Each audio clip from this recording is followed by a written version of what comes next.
ओम ऐं ह्रीं क्लीं चामुण्डाभिषे ओम श्री दुर्गादेवी नमः। शक्तों को जय माता की, जय माता की, जय माता की। धौम ऋषि भगवान शंकर के भक्त थे और भगवान शंकर की आराधना कर रहे थे दिव्य ज्ञान प्राप्ति के लिए। उसी समय और ऋषि आ जाते हैं और कहते हैं, धौम तुम तपस्या के बहाने गुरु का अपमान करना तुम्हारा कार्य है। हम तुम्हारा यह कार्य कभी सफल नहीं होने देंगे। हम तुम्हें श्राप दे रहे हैं कि तुम कबूतर पक्षी बनकर अनंत आकाश में भटकते रहो। और धौम ऋषि कबूतर बन जाते हैं और आकाश में कई वर्षों तक इधर उधर भटकते रहते हैं। तब भगवान शंकर ने सोचा कि धौम ऋषि का उद्धार किया जाए, श्राप से मुक्त किया जाए। तब भगवान शंकर और पार्वती जी अमरनाथ की गुफा में गए और भगवान शंकर ने पार्वती जी को दिव्य ज्ञान की कथा सुनाई। भगवान शंकर बोले, हे पार्वती, हम आपको दिव्य ज्ञान की कथा सुना रहे हैं। भगवान शंकर ने फिर अपनी डमरू बजाई। डमरू बजाने से सभी आसपास के पशु पक्षी भाग गए, वहाँ पर कोई नहीं था। भगवान शंकर बोले, हे पार्वती, हम आपको कथा सुना रहे हैं, सुनिए। भगवान शंकर बोले, भगवान विष्णु हमारा ओम नमः शिवाय मंत्र का जाप करने लगे और इस मंत्र को निरंतर जप करते रहे और एक दिव्य ध्वनि का निर्माण हुआ। उस ध्वनि से आनंद की लहरें उठने लगीं। भगवान विष्णु का संपूर्ण शरीर इस आनंद लहर का अनुभव करने लगा। ओमकार, भगवान विष्णु के शरीर से ओमकार की ध्वनि निकलने लगी। ओमकारमय ध्वनि इस बात का संकेत है कि भगवान विष्णु को ब्रह्म ज्ञान का साक्षात्कार होने लगा। ये ब्रह्म ज्ञान नहीं है, शिव का रूप है जो जीवात्माएं उस परम स्वरूप ज्ञान को इस प्रकार ज्ञान को अपने हृदय में स्थित कर ले, वो साक्षात शिव तत्व को प्राप्त कर लेते हैं। लोक कल्याण तथा निरंतर शिव भक्ति में प्रगतिशील शुद्ध आत्माएं, निर्मल मन और सात्विक बुद्धि वाले को शीघ्र ही शिव तत्व की प्राप्ति हो जाती है। सृष्टि के कण कण में प्राणी मात्र की श्रद्धा भावना को आहत न करें। संपूर्ण संसार में शिव की रचना मानने वाले को जीवात्माओं शिव की प्राप्ति हो जाती है।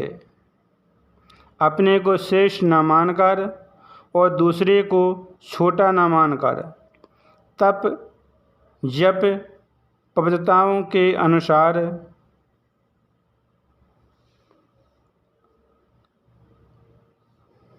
पवित्रता के अनुसार अहंकार रहित जीवात्माओं को शिव भक्ति की प्राप्ति हो जाती है। शिव तत्व, शिव ज्ञान और शिव भक्ति की प्राप्ति से मन, आत्मा, बुद्धि तेजस्वी और ओजस्वी बन जाते हैं। इतना प्राप्त कर लेने पर कुछ भी प्राप्त करने को शेष नहीं रह जाता है। शिव तत्व, शिव ज्ञान और शिव भक्ति को प्राप्त करने का एकमात्र मार्ग है शिव चरणों में जीवन समृद्ध कर देना। निरंतर हमारे ओम नमः शिवाय का जप करने से हमारे इस ओम नमः शिवाय मंत्र में संसार का सर्वश्रेष्ठ ज्ञान समाहित है। ओम अग्र पूजा को समर्पित त्रिदेवों का प्रतीक आदि ईश्वर है। शिव जीवन के कल्याण का स्वरूप है और उस कल्याण रूपी शिव स्वरूप को नमन ब्रह्म रूपी शिव को प्राप्त करने का सर्वोत्तम उपाय है। यही ब्रह्म ज्ञान का सत्य है। यही शिव की सुंदर रचना है।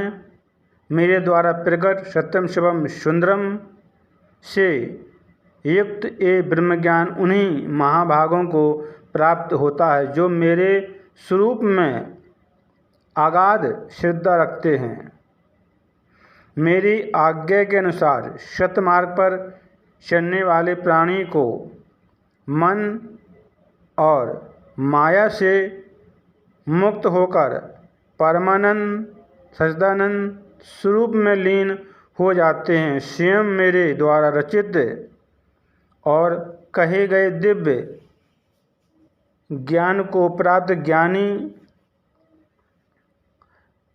प्रकाश रूपी अग्नि से अपने कर्म में लीन हो जाते हैं। क्षण भर में जलकर मेरी कृपा से कर्म बंधन से छुटकारा पाकर मोक्ष को प्राप्त कर लेता है। तब इस सृष्टि में गोपनीय से भी गोपनीय रहस्य भी उसके सम्मुख रहस्य नहीं रह जाता, कारण कि वो स्वयं से तत्व की प्राप्ति का प्रतीक बन जाता है। परम दिव्य ब्रह्म ज्ञान जिसे पाकर तुमने अपनी आत्मा को कुछ परम ज्ञान में समाहित कर दिया। अब तुम स्वयं शिव तत्व, शिव ज्ञान और शिव भक्ति के प्रतीक हो। अमरनाथ की गुफा में भगवान शंकर पार्वती को ब्रह्म ज्ञान की कथा सुना रहे थे। तब पार्वती जी सो गईं। उसी समय कबूतर वहाँ आ गया और कबूतर भगवान शंकर कथा कह रहे थे। तो कथा में कबूतर ने हुंकार देता रहा।